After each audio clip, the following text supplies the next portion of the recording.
Yo, what's going on, guys? My name's omgurheadsgone, and today I'm going to be giving you guys some tips and tricks for getting chem strikes in Call of Duty Ghosts.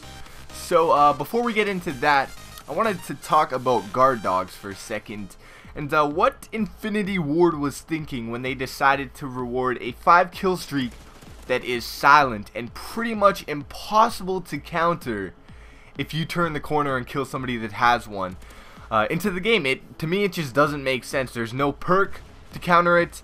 The absolute only thing in the game that actually protects you from a guard dog to an extent, kind of, is just running a ballistic vest, which would mean that you would have to be running support. You can use specialist, and that even only makes the guard dog take one more bite before it will kill you. So in my opinion, they should definitely implement in a perk that allows you to be resistant to guard dogs for at least 2 or 3 bites, so that you wouldn't die on kill streaks like that from somebody's 5-kill streak. That doesn't make sense to me. You can get a guard dog with hardline on a 4-kill streak, and the fact that that should be able to really easily ruin my 18-kill streak when I'm trying to get a chem strike just boggles my mind and really annoys me. And most of all, it's just the fact that there's no way to counter it. That's how Call of Duty is. They kind of have a perk system that makes it so that you can counter pretty much every other perk or every other kill streak and stuff like that in the game. For example, for the perk Amplify, you have Dead Silence that counters it, and for tactical grenades,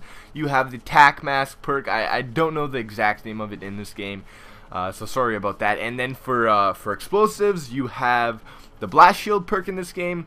For every single thing in the game, there's a way that you can counter it and be resistant to it. So you can pick things that you want to be able to counter, and that's what makes Call of Duty such an interesting and fun game. And that's why Call of Duty 4 was such a massive success when it came out.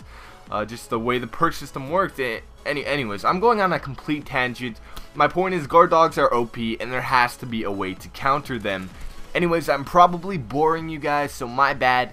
Let's get into the chem strike tips. So tip number 1, if you're trying to get your first chem strike, I definitely recommend the free-for-all game type.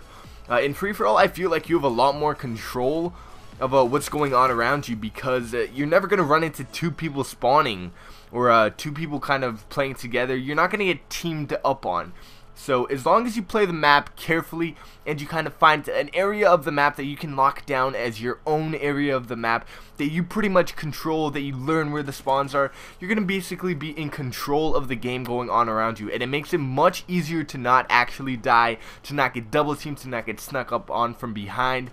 It's all about strategy, and free-for-all is a game mode where you can really easily incorporate some strategy into your gameplay that will make getting chem strikes really easy. So tip number 2, use the correct perk setup. You can see my perks at the beginning of the video. I actually paused it for a moment there, so if you want to see them all, just go back to the beginning of the video and check them out.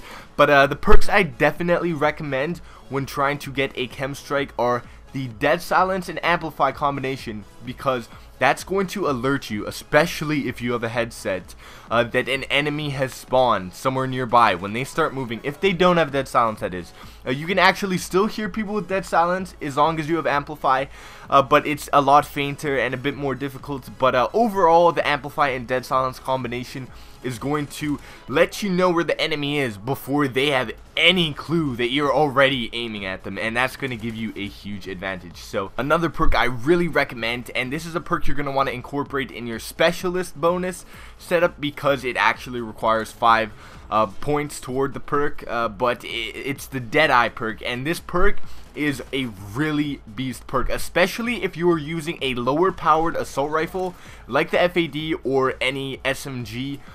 Because the way it works is it increases the likelihood of you getting extra damage added to each bullet that you actually fire. So it's especially beneficial to any high rate of fire guns like the FAD, which I'm using in this game. So I definitely recommend that you incorporate that into your setup. Which brings me to tip 3 actually. Use the Specialist perk system. It's worth it over any other killstreak setup in the game, especially if you're trying to get chem strikes.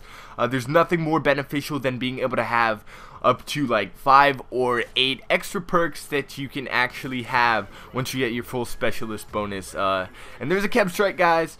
But anyways, so perks like Deadeye, you can't really incorporate into a regular perk setup because it just eats up too much of your perk points. So it's pretty much necessary to run Specialist, and it's a huge help. And then I almost go flawless in this game, and I end up choking right here somehow. But anyways, so let's move on to my final tip, tip 4, and that is just strafing. And if you're running a submachine gun, you guys will know that you have a lot of mobility, and this keeps you at an advantage in pretty much every gunfight. If you guys don't know what strafing it is, it's just moving from side to side while aiming down the sight. And if you want to use an assault rifle and strafe, you're going to want to use the stalker perk, which gives you the same ability to actually strafe back and forth while aiming down sights. So strafe in your gunfights, guys. That's going to help you out a lot. But anyways, I ran out of time here. I'm going to make another tip video for KEM strikes in the future, just to add extra stuff that I've learned by then. But anyways, guys, if you enjoyed the video, just leave a comment down below, like the video, and subscribe if you're new. If you guys have any other questions, feel free to tweet me. The link to my Twitter is in the description. Otherwise, I hope you guys enjoyed the video. I hope it helped you out. Have a great day. Thanks for watching. Peace.